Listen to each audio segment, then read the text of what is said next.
Good morning, good afternoon, and good evening, everybody. Thank you for tuning in to another Supatease video. And today is going to be the first day of Shadowlands Season 4. And we saw a lot of changes coming into class balance. And I wanted to talk about the specializations, specifically the melee DPS specializations in this tier list video to cover their strengths and their weaknesses, where I think they're going to perform, or try and predict where I think they are going to perform moving into what could be unfolding as an entirely new meta. And if you want to stay up to date with changes to the game, news with World of Warcraft, so you're ahead of the competition, make sure you hit that subscribe button, because it's just going to let you know when that goes live. And I do greatly appreciate it on my long-term goal of trying to get to 100,000 subscribers by providing you an excellent resource of information and content. So let's just get started here. The first specialization is the Arms Warrior. And what's surprising about the Arms Warrior is that although its representation was low, there were still some players able to do a lot of extraordinary things with it. I think at the end of the season, at least 4 warriors, Arms Warriors specifically, managed to snag into the rank 1 position, while there were some specs unable to even achieve this. It's a specialization that's very potent into double melee DPS, but when we start getting into these spell cleaves, you're going to start to notice a significant weakness in the Arms Warrior comparatively to the Fury Warrior. That's the lack of self-sustain, that's the lack of mobility that Fury is going to provide. So if we're going into a caster meta, which I'm kind of anticipating with these buffs that we're seeing to Affliction Warlock and the nerfs that we're seeing to Death Knight, it likely means that kind of cleave stocks could be going down, which means Arms Warrior is going to be losing its value. For me, I think that it's probably middle of the pack. If you're a diehard Arms Warrior fan, you're going to be able to make it work with this specialization. It's still pretty flexible. I would still think that its best comp with the nerfs to Death Knight now is going to be Ret Paladin Warrior Healer, likely with a Resto Druid or a Restoration Shaman with the buffs that just came into Restoration Shaman. That's going to be kind of the route that you're going to want to go, but it can flex with a lot of other classes if you just want to play for fun in LFG as well, but probably middle of the pack in terms of performance. Next specialization is the Assassination Rogue. The Sepsis version of this spec, the one-shot spec, did receive some nerfs in this most recent round, so my anticipation for that is that you probably want to go Necrolord and focus more on kind of doing sustained damage. But nerfs to Death Knights means that other specs that Assassination Rogue can synergize with, being something like a Shadow Priest, is likely going to enhance its ability to climb the ladder through sustained damage, long crowd control chains, and such. So I would recommend that composition. I think that it's still likely to be a top performer. For me, I'm putting it into the A tier as that kind of Necrolord base. You can flex around with the way that we see Holy Priest getting nerfed, Subtlety Rogue getting nerfed. I could see some possibilities of kind of Rogue Mage Paladin or Rogue Mage Druid, in kind of like a dampening with the Druid, or an all-out aggression with the Paladin being a decent kind of comp substitute for this spec. It's reasonably flexible in terms of like you can really play with some cheeky stuff. Like I saw some feral Assassination Rogue in rank 1 range as well during my final push, so it's still kind of a cheeky spec that can slot into a lot of comps. It's likely to be a lot more competitive with the changes in nerfs we've seen to Sepsis and to the other rogue specializations. Enhancement Shaman, this is a spec that's unfortunately still pigeonholed into one comp that's playing with a warrior. You could play it with an Arms Warrior, but I think Fury Warrior is likely going to be better, so that you can bring in a lot of self-sustain and healing into the kind of this spellcaster meta with Warlocks, Demonology particularly, as well as potentially Affliction or Shadow coming into the mix. I think that that's where you're going to excel, but you are very limited in composition. So for me, I kind of want to put it down. Maybe we put Arms Warrior down a tier a bit. I want to kind of put it here just because it's literally only got one option. But within that one option, it's still going to be really good. This is what always makes ranking Enhancement Shaman hard, because Arms Warrior, I think, has more comps, but you probably struggle more than Enhance within its one comp. So maybe like the advantage of that and the disadvantage of that means that it's kind of fair for them to be close to each other. But we'll have to wait and see. I think Fury Warrior is likely going to be ranking a lot higher than Enhance, just for that reason of flexibility.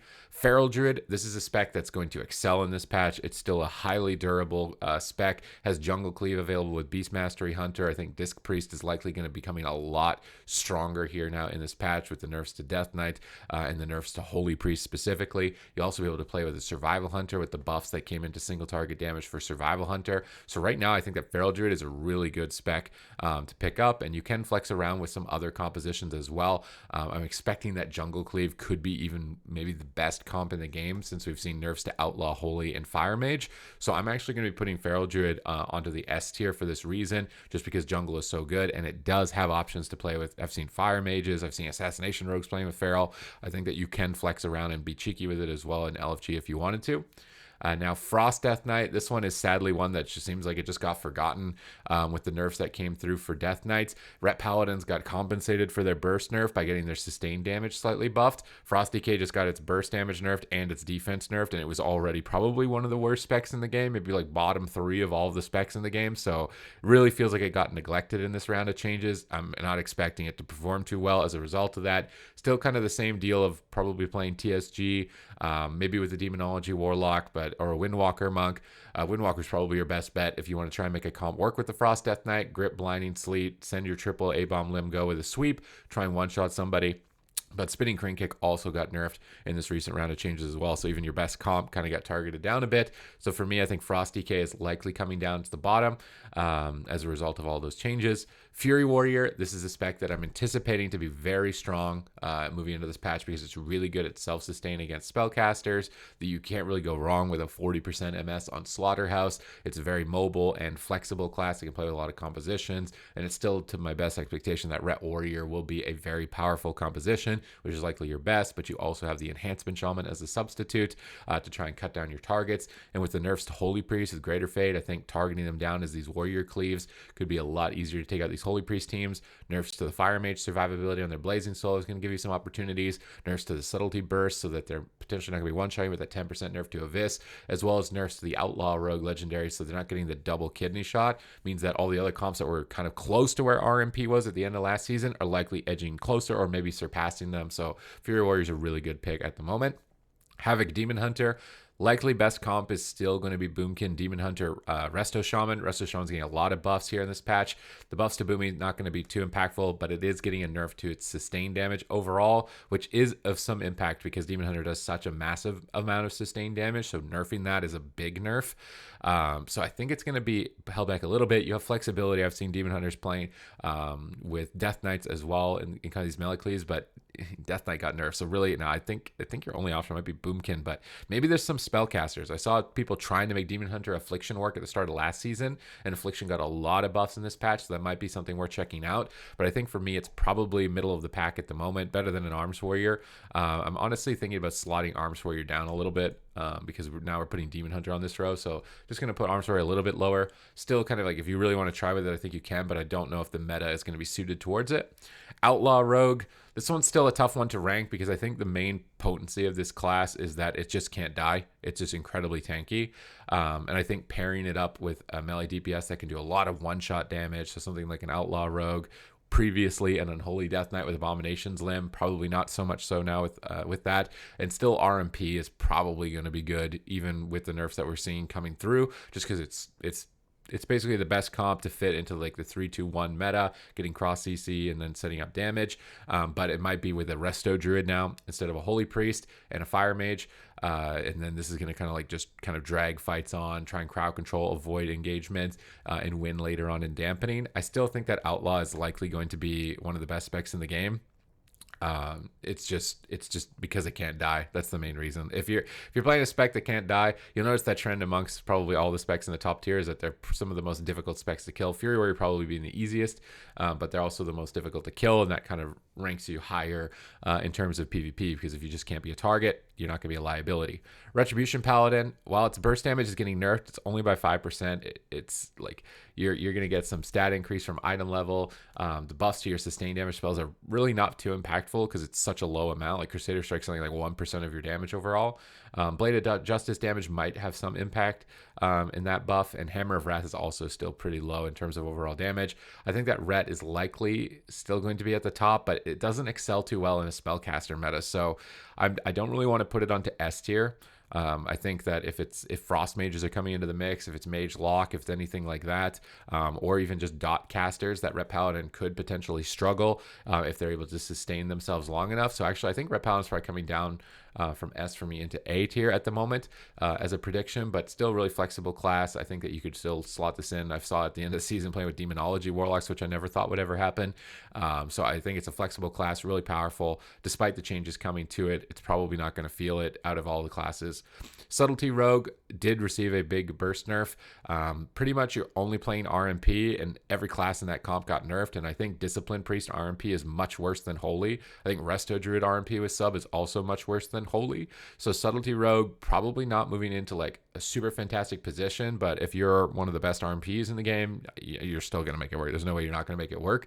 But if you're kind of one of those FODM RMPs that's only excelling because it's just an amazing comp at the moment, might be a little bit tougher for you.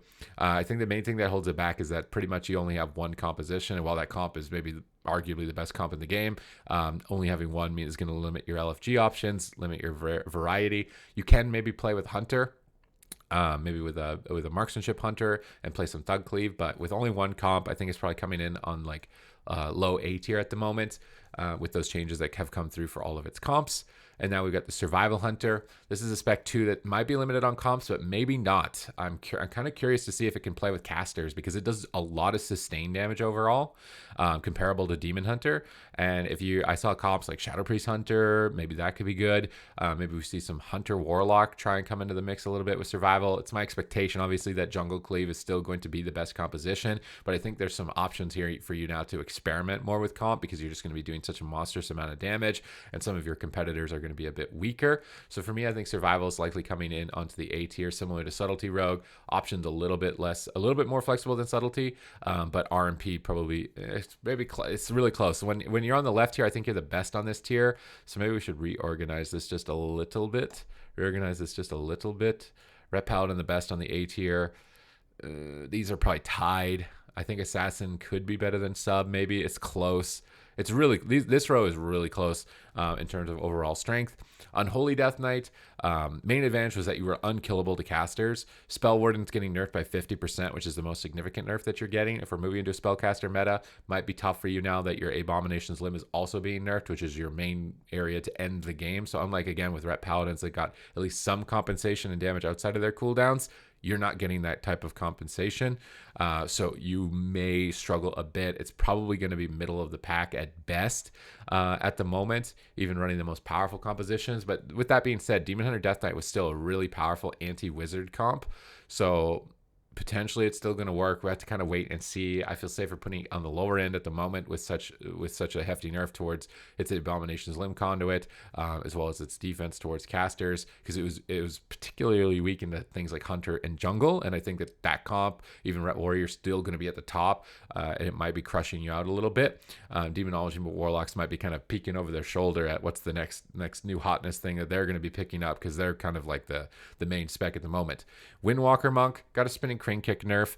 Windwalker Monk I saw playing a lot with Death Knights at the end of the season, although with Outlaw Rogue as well. I think it's still going to do overwhelming burst damage. I think that's a super underrated spec at the moment. And the main reason for that is that it just doesn't have the passive survivability of Outlaw. You can't be a Windwalker and kind of lollygagging in PvP and just going about, I'm an Outlaw Rogue chilling like this. And if you're doing that on Windwalker, you're in the ground pretty fast. But if you have awareness and you're good, use your mobility correctly and avoid fights and engagements that aren't favorable to you, and then take your moments and your hits, you're going to excel really well on Windwalker, and you're really flexible in terms of comps that you can play. I think that you can play with pretty much anything in the game. I think at the moment it's probably Outlaw Rogue is still your best option, even with the nerfs to the legendaries, and that type of composition can cut down some casters because you're highly mobile, durable to spellcaster damage. So I think for me, Windwalker's probably coming in towards the end of the A tier, like close to middle of B, and that's pretty much my assessment here for the Melee DPS. I hope that you enjoyed this discussion. I hope that it's helped you in selecting a spec or trying to kind of formulate what comps you're going to be going for LFG to try and get the best shot here on the initial stages of the season to work towards those end game PvP goals. Other than that, thank you very much for watching the video. If you enjoyed it, please leave a thumbs up and comment down below, and I will see you in the next one.